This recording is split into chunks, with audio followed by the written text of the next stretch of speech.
Hi guys, so Matt Hancock, the health secretary, was on Sky News to talk about an interesting concept, vaccine passports. The idea that you would be able to get some sort of certification, maybe an app on your phone or a piece of paper that you can print out, that would allow you access to pubs, restaurants, or other places that are restricted at the moment because of the tiered system. I think it's an interesting idea. Let's hear what Matt Hancock had to say about it. Okay, which brings me to vaccine passports. Michael Gove says we don't need them. One of your other colleagues, George Eustace, says that we will. Not George Eustace, forgive me. It was Nadeem Zahawi, of course, wasn't it?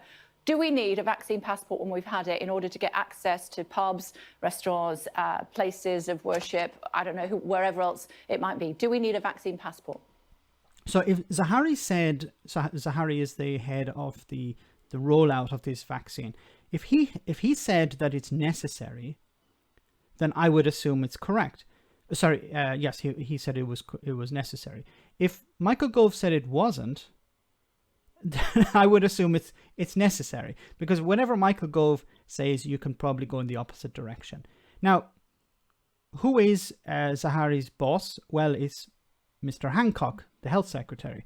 So if the head of the rollout of the vaccine said it's necessary to have some sort of vaccine passport, surely Matt Hancock will agree with him on that. Well, that isn't part of our plan, and one of the reasons is that while we know that this vaccine protects you from getting ill with COVID, we don't yet know how much it stops you transmitting COVID until we've rolled it out broadly. We'll of course be monitoring that very carefully, and therefore we will vaccinate according to protecting the people who need the protection most, according to those who are vulnerable from COVID. So that isn't part of the plan. The plan is to get this rolled out according to the clinical prioritization that my formal advisors will set out later this morning. So you don't need, it won't be the case that you will have a vaccine passport. So we might need a vaccine passport, but not yet. Is that what you're saying? Yeah, it's not part of the plan. The plan is for the NHS to... No, just say yes or no, Matt, because the more you say that's not part of the plan, or it's not something we're looking at the moment, or just be clear. This is a big problem with the Tory government, is that they're not clear. And this confusion sows further confusion because the public don't know what the hell is happening, what the hell is going on. Roll out this vaccine now that we've got it, and start that early next week, and do that according to clinical priority. Okay, so now they start to talk about something else, but I just want to focus on this vaccine passport concept. So the idea that you would receive a certification or something on your phone, or something that you can print out.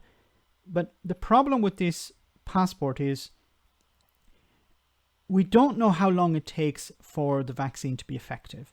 Now, with other vaccines, it can take up to 2 to 3 weeks for it to be. So you get the immunization, you get the jab, and it takes a period of time for your body to create antibodies and to develop, an immunity to this, to whatever particular virus. So let's imagine you give somebody a certification. When do you give it? Do you give it immediately? Do you give it after a couple of weeks? Because there is a period of time when the vaccine hasn't been fully effective and people are still moving around. This would create a lot of problems. And who is going to police this? Is it the bar and restaurant say, look, when at the door, we check that you have it on your phone. We check that you have the certification. If you have that, then you can come in. If you don't, you can't. What if you're with people with it, you don't have it, but you're with somebody who does have it? There are a lot of questions to be asked about this vaccine passport. And I think it's probably best to avoid something like this, because I think it will just create more confusion. Let me know in the comment section, guys, what you think. As always, your comments are greatly appreciated. Thanks a lot.